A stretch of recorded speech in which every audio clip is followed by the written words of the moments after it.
कार्रवाई अगले मंथ में लगभग संभावित है। नोटिफिकेशन बहुत जल्द सरकार की तरफ से जारी हो जाएगा। उसके बाद इलेक्शन कमीशन की तरफ से डेटों की घोषणा करती है। अगले महीने में चुनाव संभावित है। जो मामला सुप्रीम कोर्ट के अंदर गया है, पंचायत चुनाव को देरी हो सकती है या सरकार? नहीं, अभी ऐसा कुछ नहीं होगा। चुनाव अगले महीने में लगभग एक सामलाती जमीन को लेकर भी काफ़ी चर्चा रहती है। माननीय कई बार किसान विरोध कर रहे हैं कि जो किसानों की माननीय सुप्रीम कोर्ट के आदेश थे और उस आदेश की पालना सरकार ने की है, वो काम किया गया है। तो इस पर सरकार विचार कर रही है। आपने सदन में भी देखा होगा, दोनों पक्ष थे, सत्ता पक्ष था, विपक्ष था, इस पर काफ़ी चर्चा हुई है। हम क्या बैठ कर सकते हैं, उसको सरकार। चौधरी ओम प्रकाश चौधरी ये कहते रहते हैं कि वो तीसरा मोर्चा का गठन होगा जब भी बेड़ा पार हो सकता है। लोकतंत्र है सबका।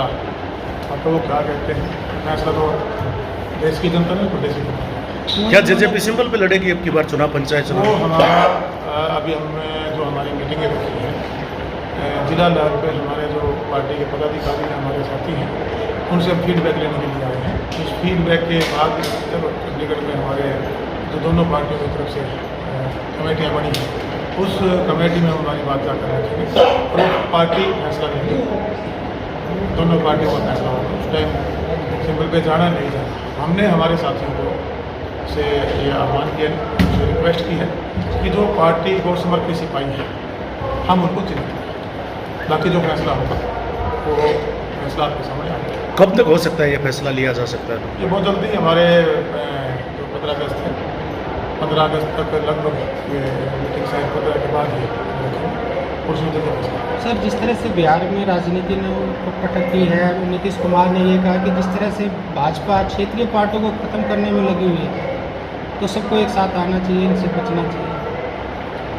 देखिए, अब उस पर मैं कोई टिप्पणी नहीं करना चाहता।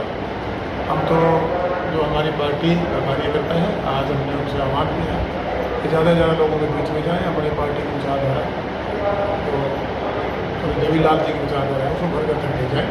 और 10 महीने की जो पार्टी थी, अब आपके पास सरकार में आपको समय मिला है।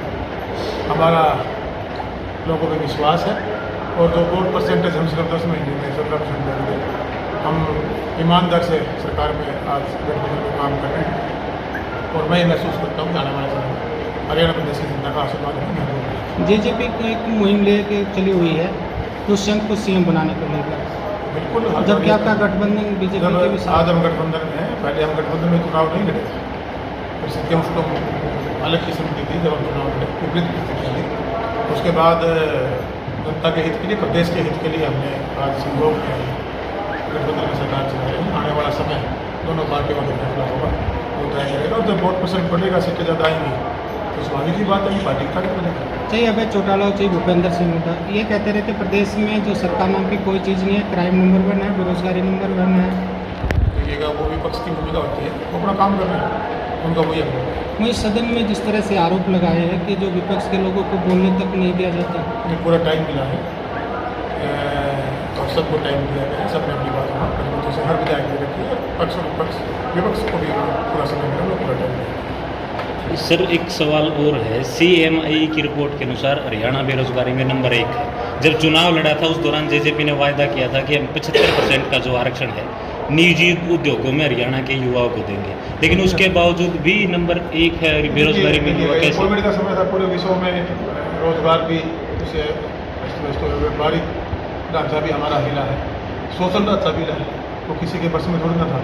और जो दूसरे जी ने हमारे मैनिफेस्टो में जब ये वादा था, उन्होंने पूरा किया है। तो जैसे जैसे रोजगार बढ़ेंगे, तो उसके अंदर जो बेरोजगारी है, आने वाले समय में रोजगार आएंगे तो कम होगा। लेकिन अब क्राइम तक जिस तरह से बढ़ रहा है, दिन लूट की वारदात हो रही है, देखिए, मर्डर हो रहा ये है। आज कोई नया नहीं है। क्राइम जब से प्रदेश था रहा है, लेकिन उस पर सरकार मुस्तैदी से उसकी जांच भी करवा रही है, SIT भी बनाई है और सख्ती से कानूनी कार्रवाई हो रही है। तो आप मानते हैं लगभग 3 साल तक रोजगार देने में वो सरकार लगभग विफल रही है, क्योंकि बेरोजगारी में नंबर 1 है? विफल नहीं कह सकते आप इसको। विफल कैसे कह रहे हैं? जब कोविड था, जब हम सब घरों में बंद थे, फैक्ट्रियाँ बंद थी, नए रोजगार उत्पन्न नहीं हो रहे, तो विफलता थोड़ी में कहेंगे। तो एक इतना बड़ा पूरे विश्व के अंदर एक महामारी का जो रूप है, हम सब नजर एक किस्म से घरों में बंद थे, तो इसको विफलता नहीं कह सकते। प्राकृतिक का प्रकोप था, उससे पूरा विश्व प्रभावित हो रहा है, तो हम कहाँ चुके सर, जिस तरह से केंद्र सरकार बिजली बिल संशोधन लेकर आ रही है, उसको लेकर किसानों पर इसका असर ज़्यादा पड़ेगा, बताया जा रहा है। ऐसा है, जो भी सरकार काम करती है जनता के हित के लिए करती है। कई बार कुछ चीज़ें ऐसी होती हैं जो समझ आने में समय लग सकता है, लेकिन किसी भी सरकार की मंशा ये नहीं होती कि वो जनता के विपरीत परिस्थितियों में काम करे, जनता के हित के लिए काम किया जाता है।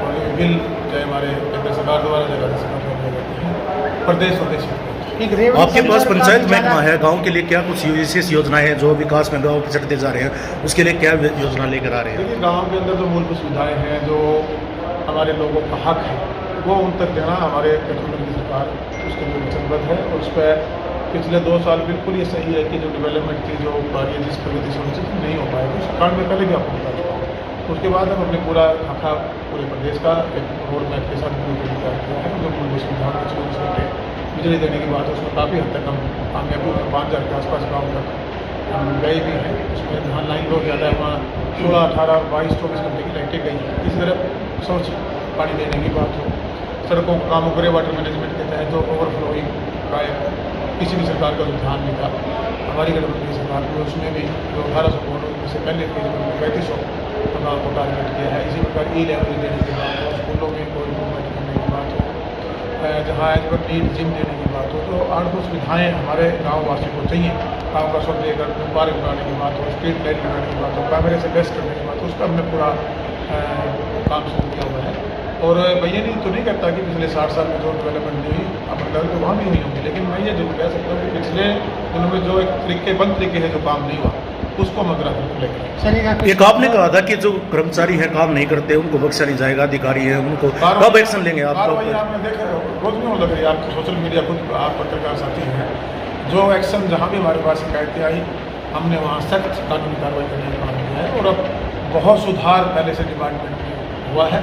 और जो सही अधिकारी थे उन्होंने अपनी ड्यूटियाँ ईमानदारी से करनी शुरू की थी। उसमें कुछ लोग लिखते पास कानूनी कार्रवाई आगे भी अगर कोई पाया जाए तो सब कार्रवाई। छात्र संघ चुनाव सर एक बड़ा मुद्दा है। राजस्थान के अंदर इनसो ने अपना जो 20वां स्थापना दिवस था मनाया, वहाँ दुष्यंत जी ने कहा कि वहाँ भी हम छात्र संघ चुनाव लड़ेंगे। लेकिन हरियाणा में 2019 के चुनाव से पहले लगातार दुष्यंत दिग्विजय ने कहा कि छात्र संघ चुनाव हमारी सरकार आती है तो पहली कलम से हम बहाल करेंगे। लेकिन 3 साल लगभग सरकार बने हुए, कॉमन मिनिमम प्रोग्राम में भी था, लेकिन छात्र संघ चुनाव नहीं हुए। सरकार के हिसाब से होते हैं, अपनी बात रखी जाती है, सारे फैसले पूरे हो जाए ऐसा कुछ जरूरी नहीं होता। क्या इस हमारा प्रयास था, जो भी मैनिफेस्टो में वादे थे हमने उसको प्रयास करके लगभग 40 हमारे वादे हमने जनता तक जाने का काम उनको पूरा करने का काम किया। आने वाले समय में इसको पूरा क्या इस सेशन में उम्मीद है छात्र संघ चुनाव होंगे? देखिए, वो तो अभी मैं आपको नहीं बता सकता, वो तो जो फैसला होगा। सर, एक सवाल हो रहा है, रेवड़ी कल्चर पर काफ़ी बहस हो रही है।